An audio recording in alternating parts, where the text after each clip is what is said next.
And greetings, everyone. This is Terry Naturally with another edition of Terry Talks Nutrition. We're here every Saturday and Sunday morning from 8 o'clock until 9 o'clock Central Standard Time, and we are here primarily for you, hoping that we can add more life to your health, more life to your body, and more vitality. And it only takes a change of your diet. Oh, that's a big change, though. I know that. And it takes a lot of discipline. And you may have to give up some of your favorite foods. Because if you're focused on sweets, fast food, junk food, and if that makes up your diet, and you have pain, you have inflammation, you are sick all the time, every time a cold or flu goes around, you've got it. And maybe you've even experienced COVID-19. You can't stay on the same diet that may be causing all of your conditions. And truly, 98% of all of our diseases, just think about that, diseases that doctors prescribe drugs for, and that people are challenged with, are brought about by our choices. You and I have the greatest responsibility for our health than anyone else. No doctor is in charge of your health. No doctor will influence your health. And no doctor will cure your disease. And no drugs will either. But food can. Because food, good or bad, fuels your body, good or bad. So we need to make some intelligent and wise choices if we want to be healthy. It's as simple as that. Well, it's hard to do. It's simple, but it's hard to do. You might be addicted to sugar. You might be addicted to sweets. You might be addicted to a lot of the junk food. I know it's easy, convenient, doesn't take any time. But you suffer from the consequences if you are eating a lot of junk food. You can't continue the same path and expect different results. If you're sick and tired, you've got to make changes. Because food is what causes us to have good health or bad health. It's not the draw of the lucky. It's not because we are fortunate or unfortunate. It's not because God is mad at us. We don't have anyone to blame for our health but us. If you're not happy with your health, then there's got to be some changes. And that's why we're here. Just a couple hours a week, just to help you understand that food is your medicine.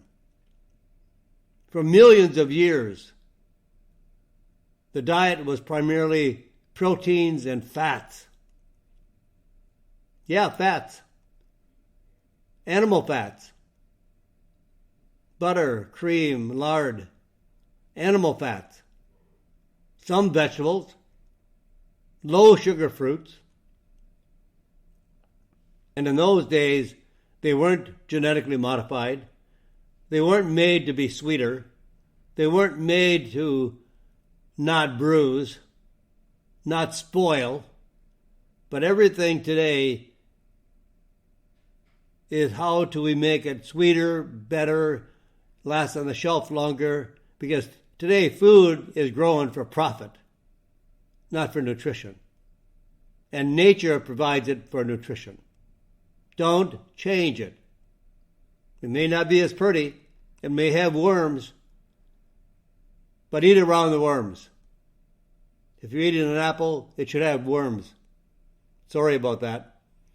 But that's because worms know it's healthy. Not sprayed. Not toxic. Pesticides, fungicides, herbicides. all these toxic sprays that keep the food from rotting or spoiling. And it should. Always make sure the food you eat spoils. But eat it before it spoils. Because when it spoils, it's alive. It should spoil. They're making food so that when you cut an apple open, it never browns. All these foods are engineered to be more sustainable. But that's not nature. That's not the way it is supposed to be. So we can change our diet and change our health. I just talked to a lady the other day that said, I've got really serious inflammation. I have pain all the time. I said, how long have you had this pain? Oh, she says, I can't even remember how far back. I know many years I've been struggling with this pain. Nobody can give me an answer to my pain. I said, well, make sure you talk to your doctor. Oh, she says, I have. And he hasn't helped. I have all this pain. Well, I told her, pain comes from inflammation. So you have to reduce the inflammation. She says, well, what would you suggest? I would say, well, curcumin for one, and grapeseed extract is another one. She said, well, I've tried all of them. How long have you tried them? Oh, at least for a week. And I said, you've been struggling for years with your pain. And we don't know how much damage has been done to your body from the pain. That might not be reversible. So you need to change your diet. And I gave her my recommendations of the diet. That is an anti-inflammatory diet. And then I suggested curcumin, grapeseed extract, maybe even antigraphis. And I said, but you need to stay on it for a minimum of 3 to 6 months, maybe a year. We can't go for decades with diseases and pain and inflammation and expect to reverse it within a week. Now, I know you can reverse it. I know you can prevent diseases. I know you can slow down the process of many diseases, maybe not entirely turn them around, but make them better. You may still have a disease, but you'll live longer with it and less harmful symptoms, but it takes time. But I'm absolutely convinced that a low carbohydrate diet with plenty of good quality animal protein and fats, good fats, not the bad fats, but the good healthy fats, like olive oil, or macadamia nut oil, or avocado oil. These are good oils that are loaded with essential fatty acids. Essential. And proteins are made up of essential amino acids. There's no essential sugar in carbohydrates. There's no essential carbohydrates. We can be healthier, but it's based on our choices. I'm convinced that in time, you'll see changes that are unimaginable while you're suffering from pain. You think that's where you're stuck. You're not stuck there. You're just stuck with what you're doing. You're stuck with the same diet. You're stuck with the same choices. You're stuck with not making changes. We need to make changes. You may not like it. You may not want to give up some of the favorite foods you have. You know, the desserts, the chips, all the stuff that's unhealthy. You have to strive for healthiness. So that's why we're here. We're here every Saturday and Sunday to share information with you as how to be more healthy. And you can be. And it's not because of drugs, not because your doctor is making a change to your life. I have a good friend that's a medical doctor. 7 years of med school. About 6 hours out of 7 years on health and nutrition. Your doctor doesn't know how to keep you healthy. Your doctor hopes to keep you alive. And drugs do that. Drugs are necessary in emergencies, in a crisis, in a chronic disease. Because sometimes nutrition will change your life. But it takes time. And in some cases, some people may not have time. If you're in an accident, nutrition and supplements are not going to help. They'll help later. But you need a drug. You need surgery. You need medical care. That's what doctors are for. But 98% of all the diseases that are in the American lifestyle is brought about by our choices. Cardiovascular disease, poor circulation, varicose veins, heart attacks, strokes. They're all brought about by what we choose, how we choose to live and eat. Type 2 diabetes, obesity. Just obesity. You know how that's caused? By eating the wrong food and too much. And we can change that. 91% of all of Americans are overly fat. A gentleman was in the ER with a wound to his foot, and it caused infection because they couldn't take care of it. Because he couldn't even bend over to see the wound. He was so fat. Now, we don't have to be fat. I believe that 98% of the people that struggle with losing weight can lose weight if they choose the right diet.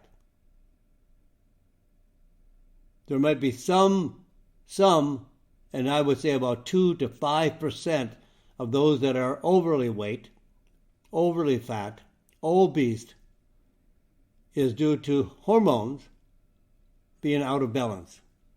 But by choosing the low carbohydrate diet over time, you will bring back into balance all of your hormones and have a healthier body. So we can make some really, really good choices. And I hope you don't just listen to this program and then do nothing about what you're hearing. Because you can make changes today, tomorrow, for the rest of the week and the rest of your life. If you want to have a quality of life that you can really, really enjoy it, you've got tremendous amount of energy. Chronic fatigue is gone. Burnout is gone. Lack of energy is gone. All the pain has subsided drastically, significantly. So you feel better. You can jump out of bed, not fall out of bed. Or get up out of bed so stiff, so full of pain. It takes you a hot shower, a couple cups of coffee to get you moving. You'll jump out of bed. And you'll get out of bed early after having a really good night's sleep because you slept without pain. I bet I'm describing all of America. Stress, pain, fatigue, burnout. That's America. And we have had a lot of things to be stressed out about. But if you're eating right, you handle the stress, you cope with the stress much more effectively. And it does not have life-changing side effects. We'll always have stress. There's always going to be something that comes into our life that we don't want to have to deal with or to cope with. And for some people, that just throws them out of kilter, throws them for a loop. They can't handle stress. Because the body today, most Americans are eating a ton of carbohydrates, primarily all refined and processed. So it's white flour, white sugar, and pro-inflammatory vegetable oils. Sugar is pro-inflammatory. Carbohydrates are pro-inflammatory, meaning it makes inflammation. Carbohydrates is another word for sugar, like bread, high sugar fruits. Low sugar vegetables are far more effective. Pasta, bread, cakes, pies, pretzels, whatever. All the flour and grain made foods are another form of sugar. It has to be converted by the body into sugar to be processed and metabolized. But that's all we eat in an American diet. All carbohydrates and tons of sugar. You wonder why we're sick? The body does not get any nutrients. And if they have reinforced some amount of vitamins and minerals, they're pitiful in the amounts that we now need. They call it enriched. Well, they took out all the natural nutrients out of the grains because that is a live nutrient foundation and it spoils much quicker. So white flour will last forever, never spoil. There was a study done with rats. They put rats in 2 cages, and the rats could eat either whole grains or white flour. And of course, they ate the whole grains. Even rats know what's nutritious because they have an instinct to survive. We don't. We have a free will. We can choose anything we want. And if we don't think of the consequences, or somebody doesn't tell us of the consequences, we'll eat anything. If it tastes good, if it's convenient to make, and it was inexpensive, what's to want? That's the greatest food, right? Tastes good, easy to make, doesn't cost much. I'll serve that over and over again. But there's no nutrients. We can't see the nutrients. They're not there, even if we could see the nutrients. So we are here just to help and nudge, maybe say badger, that we know that you can be healthier. I know you can be free of pain. I know you can have more energy. But the foundation of our health is the diet. And I always suggest the low-carbohydrate diet,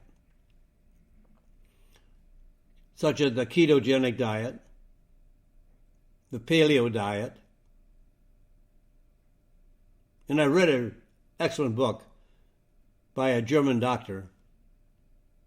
It was first published in German, and then about 20 years ago it was translated into English. And the name of the book is Live Without Bread. A medical doctor in Austria 40 years of practice with 10,000 patients. And he was his first patient, because along about the age of 40, his body was crumbling like everybody else that hits 40. So he started to examine what he was eating, diet, nutrition, and changed his life to around 75 grams to maybe 90 grams of carbohydrates versus the 400 to 500 grams of carbohydrates by most Americans. And he saw most of his diseases or his consequences of his previous lifestyle change. And he started recommending the diet to all of his patients. And he said he saw miraculous changes by giving up the carbohydrates. So all these, whether it's living without bread, meaning the carbohydrates, or the paleo diet, or the ketogenic diet. The ketogenic diet is the most severe change of carbohydrates, down to maybe 20 grams of carbohydrates a day. 20. That's an apple. An apple is about 24 grams of carbohydrates. And the rest of it is animal protein and fats. Plenty of fats. When you cut their carbohydrates, you increase your fats to give you the energy and all the health benefits of the fats.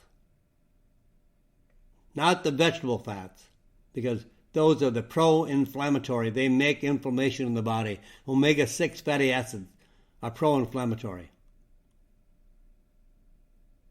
But good animal fats, including olive oil, macadamia oil, avocado oil, all of these oils are good oils to even take by the spoonful. And plenty of protein.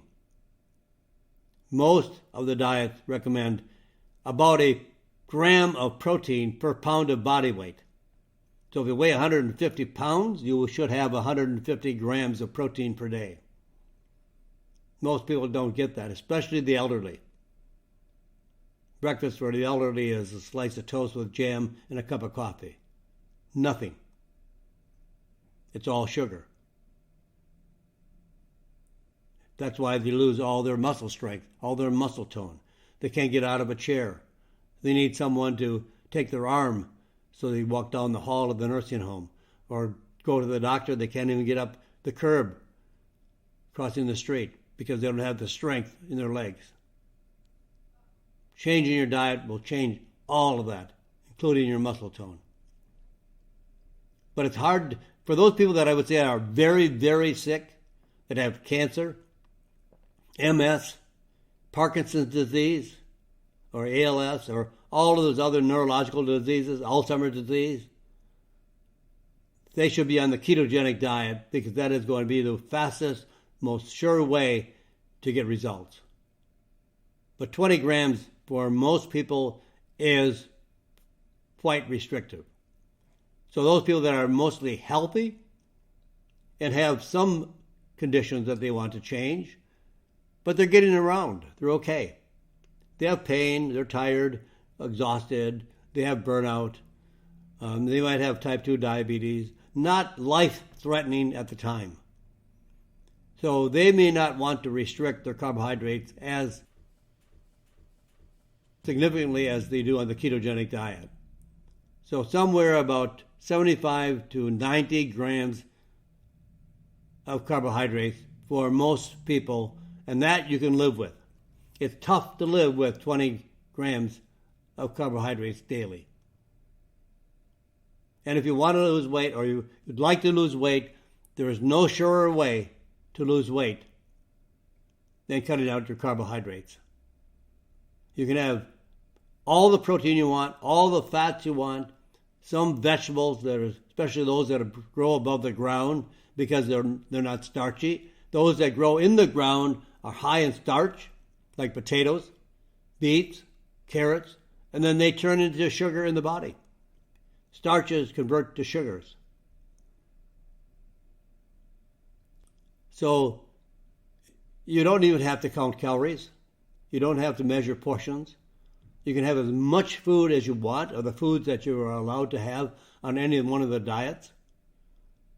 You'll never walk away from the table hungry, because you want to make a lifestyle change that you can live with, but still be healthy. The weight will fall off you like leaves off a tree in wintertime. It just happens. And sometimes you have to switch to a higher level of carbohydrates at some point because you're losing too much weight. People on the ketogenic diet continue to lose weight, and if you reverse it by adding more carbohydrates to the point that you can tolerate without causing any side effects, then your weight loss will stop or slow. The diet is the foundation of your health, not drugs, not even supplements. You can't have a bad diet and take supplements to make up for a bad diet. And you can't out-exercise a bad diet. You can't outrun or run away from a bad diet. Eating a bad diet and know that you're fat and out of shape and then run. That doesn't make any sense. You got to change the diet. Diet. Change the diet to change your health. All right, I've got to take a break. We're at the bottom of our hour, and we're going to come back with some more really wonderful topics for you. We're going to talk about acne, and we're going to talk about how exercise can boost your memory. We'll talk about migraine-promoting diets. We'll talk about Lyme disease and how to stop chronic indigestion. And we have a lot more that we'll share with you in the second half of our program. So don't go away. I'll be back right after these messages. So stay with me right here on Terry Talks Nutrition. I'm Terry Naturally. Well, welcome back, my friends. We're here on Terry Talks Nutrition. I'm Terry Naturally. We're here to the top of the hour, and we'll share more information with you. I hope you are not sitting down listening to this radio program with a cup of coffee and a donut. At least switch that donut to an apple, or a cup of blueberries, or blueberries in cream, whole cream. All these fats, my friends, are so healthy for you, you can't believe it. I know people are saying, fats. I am fat. I don't want to eat any more fat.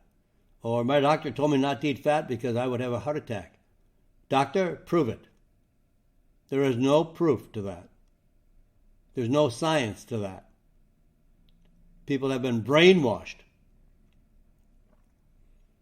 by the constant shout of fats are bad for us, which started in the 1950s. We have had 70 years of brainwashing that fats are bad for us. Fats are not bad for us. So let's jump on into our featured topic, acne. A lot of children are bothered with acne, some adults. So what really causes this condition? It is the most common skin condition in the United States, acne. And it doesn't happen because the skin is dirty. There's a lot of soaps that are sold to make sure that you wash your face good. Well, it's not caused by being or having a dirty face. Acne actually occurs because the sebum, S-E-B-U-M, sebum, which is the oil that keeps our skin from drying out, when it combined with dead skin cells, plugs the hair follicles in the pore of the skin. If the plug is infected by bacteria, it creates a red, swollen pus, P-U-S, pus-filled acne pimple. So in other words, Acne involves abnormal clumping of the cells in the pores of the skin, the follicles, with increased oil production of the skin cells, with bacteria then causing inflammation. Everything that's wrong with us has a bottom foundation of inflammation. And every American, I'm only assuming this because I don't know every American, but I can guess that almost every American has inflammation, some inflammation. That means it's your heart, type 2 diabetes, obesity, Alzheimer's disease, MS, Parkinson's disease, all of these conditions, arthritis, both rheumatoid and osteo, based on inflammation. Reduce inflammation, and you will reduce almost all of your diseases. Our diet is a pro-inflammatory diet. The carbohydrates, the sugar, the vegetable oils, with additional stress, causes inflammation. Drugs cause inflammation. So what triggers? In this case, acne of the face. High carb diets. Remember what I said about low carb being the best choice for all conditions? Eating high foods, or I should say eating foods high on the glycemic index, makes acne worse. Foods that convert to sugar or are sugar in themselves spikes a blood sugar level in the bloodstream, which can also increase hormones and cause inflammation. The hormones can stimulate oil production, which in turn can trigger acne. In fact, one survey found that 86% of participants who began a low-carb diet saw improvements in their skin.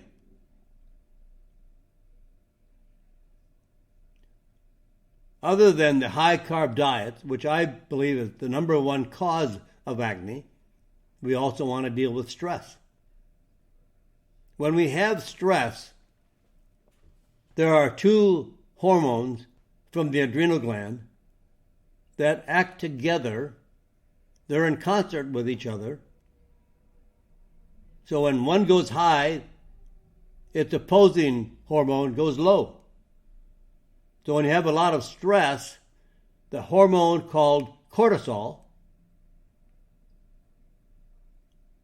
if you have high levels of cortisol, it aggravates acne.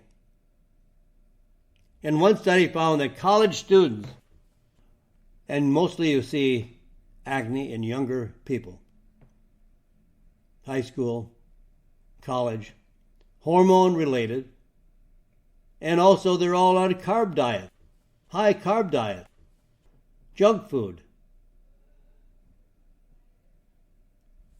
I have friends, in fact I have an MD, a medical doctor, going through med school, low on cash, studying like crazy, and living on mac and cheese every day.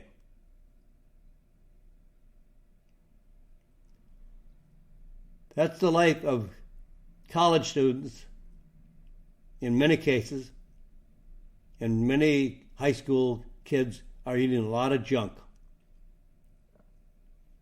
So they have more severe acne because they are eating these types of diets, plus the stress of doing exams, than at any other times of the school year. combined with the diet and stress. So we need to change our hormone levels. Women may experience acne flare-ups before their menstrual cycle. Hormone related, stress level, bad diet, all comes together and brings the woman down into a crash. Now there are some nutrients that can help. But again, low carbohydrate diet. I can't emphasize that enough. That is the diet that we should follow primarily. If you look at the 3 to 5 million years of our ancestors, it was a protein-fat diet. Animal. They were the hunters and the gatherers. Then along came the Industrial Revolution. And that's when we started eating grains and carbohydrates just over the last 10,000 years. But that's only been less than 0.2% of the entire time of our ancestors. So it's even 10,000 years sounds like a long time. It's just a blip on the radar screen or the peak of an iceberg, just the tip. So a very short period of time. And our bodies have not been able to adjust and adapt to carbohydrates. So diet is number one. Change the diet. And then here are some nutrients that can be beneficial. Sulfur. S-U-L-F-U-R. Sulfur. It's a natural acne fighter. It has antibacterial activity, especially in the gut, to prevent buildup of toxic bacteria. It helps stop the overproduction of oil to prevent the pores from being blocked and clogged. And then add potassium, which keeps toxic bacteria and fungi in the intestines in check, promotes liver and kidney detoxification. And vitamin A. A is so important for the health of the skin and to prevent infection. But now this is real vitamin A, the retinol form of vitamin A, not beta-carotene. Beta-carotene is not the same as vitamin A. Yes, there are some circumstances where beta-carotene can convert to vitamin A. Not always true in everybody.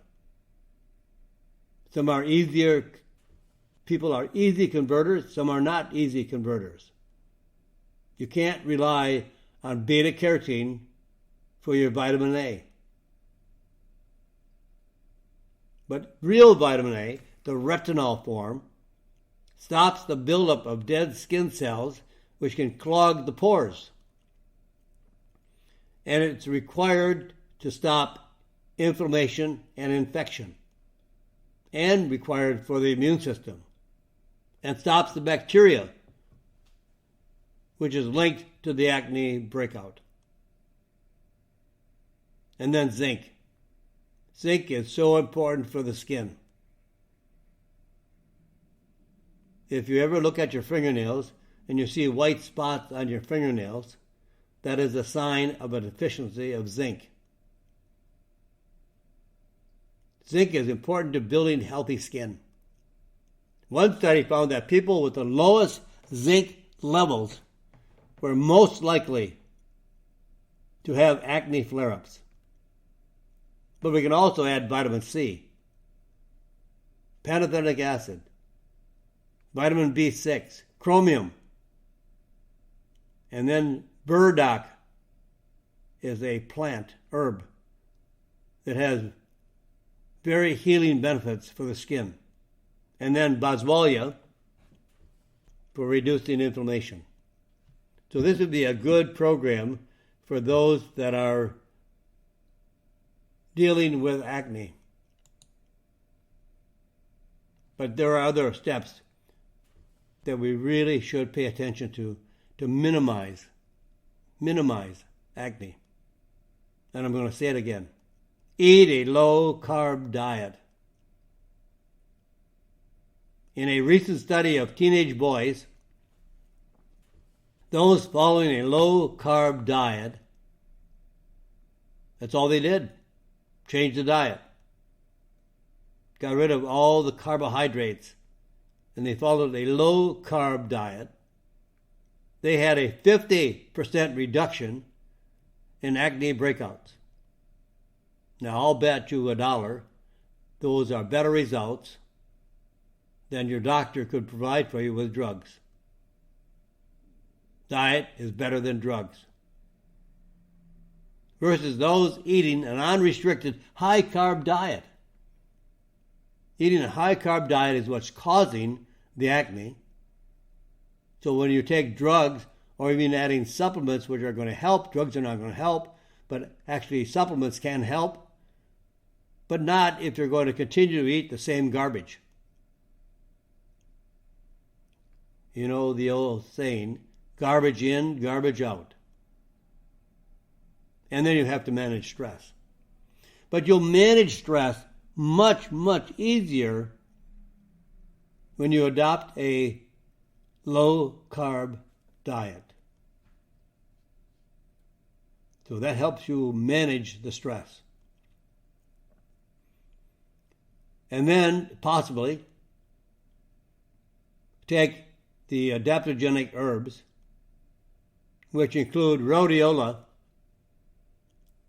which is found in the Himalayas, Tibet, Mongolia, Russia, and ashwagandha, an herb that is found primarily in India, will keep the cortisol levels in a normal range. And also I like red ginseng, which also has an effect on lowering stress, but also increasing energy levels. And also there are good German studies that shows red ginseng improves the clarity of mind, better focus, better memory recall, and better learning skills. Your mind is sharper and clearer with a better clarity of mind. And then additional, especially for women, additional hormone support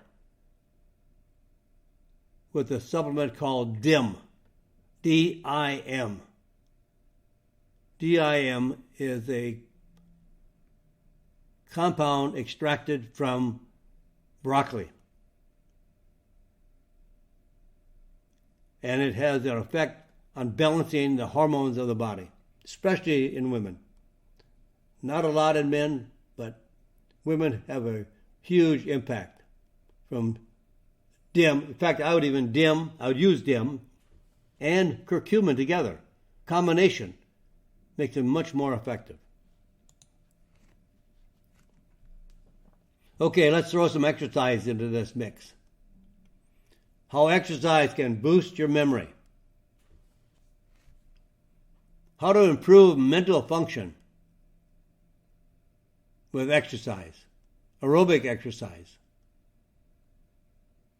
70 patients in a recent study, ages 55 to 80, with mild cognitive impairment, some dementia, forgetfulness, loss of memory, mild though. They were treated for 1 year. Half of the 70 patients exercised for 30 to 40 minutes, 3 to 5 times a week, with 2 high-intensity exercise sessions per week. Half of the patients did stretching or toning exercises only. So the result of this test, this study, where half of the patients worked very hard aerobically and half did only stretching or toning exercises. The exercise group that had improved memory and mental function versus the stretching only group, well, the additional oxygen intake, which is based on a measurement, VO2 peak, a measurement of fitness, increased by 10% in the aerobic exercise group, but actually declined in the stretching group. A previous study found that as little as 6% increase decreased the risk of heart disease by almost 10%. These results build on previous studies that have found a 30 to 45% reduction in the risk of dementia and Alzheimer's disease in people who get regular exercise. If you don't use it, you lose it. So exercise can impact, but don't exercise unless you change your diet. I'm that adamant about why eat a garbage diet and then try to exercise on top of that. Doesn't make any sense. Let's do this thing in a synergistic manner. Change the diet to a low-carb diet, much more protein and fats, less sugar and carbohydrates, much, much, much less. So a lot of people are complaining about migraine headaches. And if you experience migraine headaches,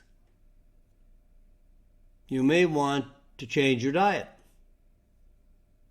Because if you're eating a migraine-promoting diet, you're just initiating a migraine headache. The pain of migraine headaches sometimes can be excruciating. In fact, it is the fourth most common reason that people actually visit the ER, the emergency room. Opioids are commonly prescribed 35% of the time in the ER to treat migraine headache pain and those who suffer from the pain. These painkillers are related to morphine,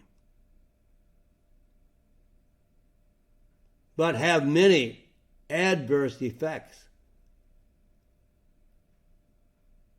like euphoria, sleep problems, nausea, seizures, constipation, breathing problems, and sedation,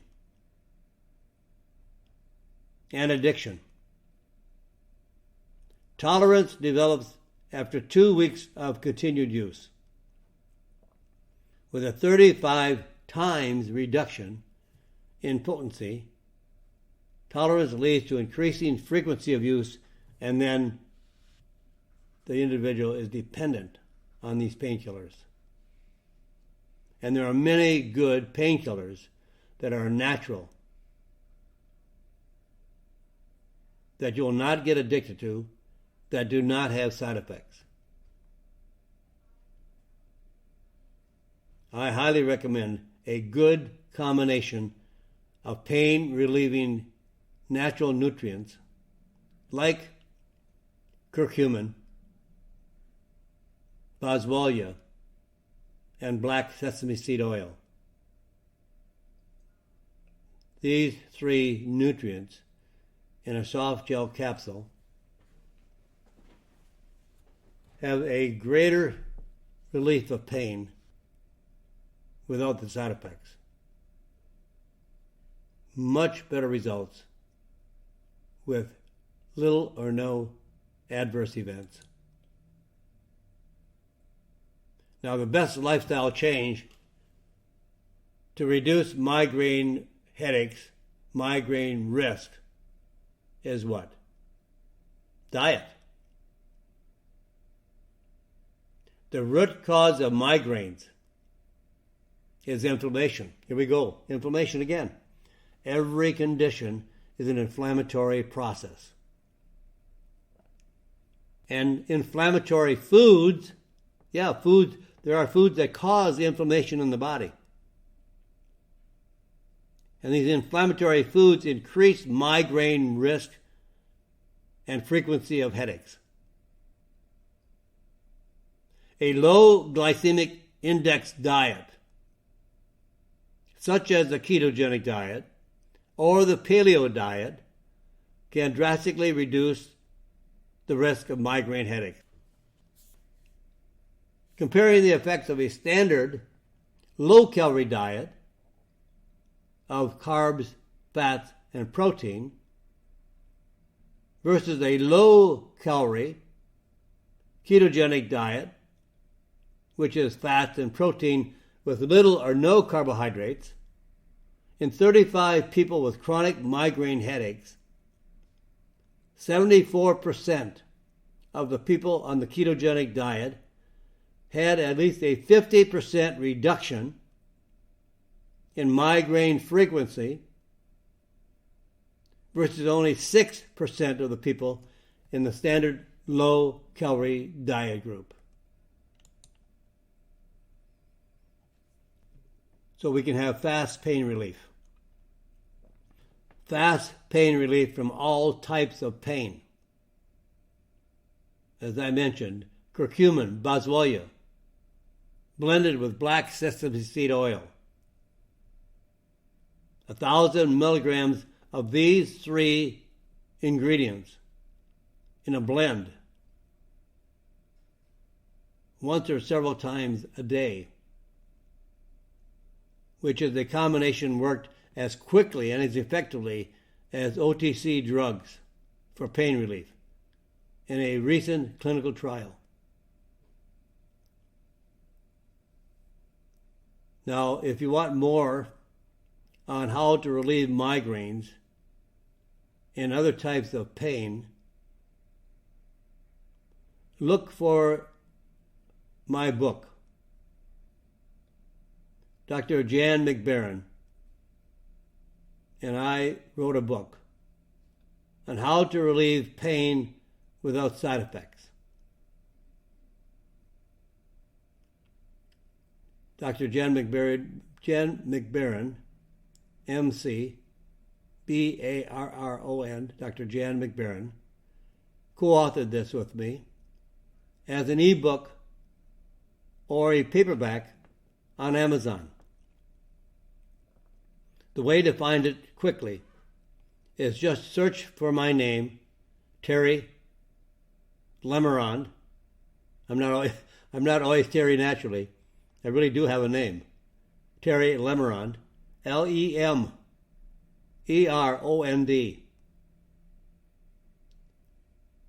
Look for Terry Lemerond, How to Relieve Pain Without Side Effects, in the book section at Amazon.com. To find this book and other books that I have also written and otherwise co-authored with other nutritional and alternative experts. You can find them also on my website at TTN Publishing Series at terrytalksnutrition.com. So, my friends, we're out of time, but I'll be back tomorrow with more time. Sunday morning, 8 o'clock until 9 Central Standard Time. Join me again. And if you have friends that you think would have value from listening to this, let them know where they can jump on with us locally or through our website at the radio show section at terrytalksnutrition.com. Say a prayer, my friends, for this crazy, crazy world. God bless you, and God bless America.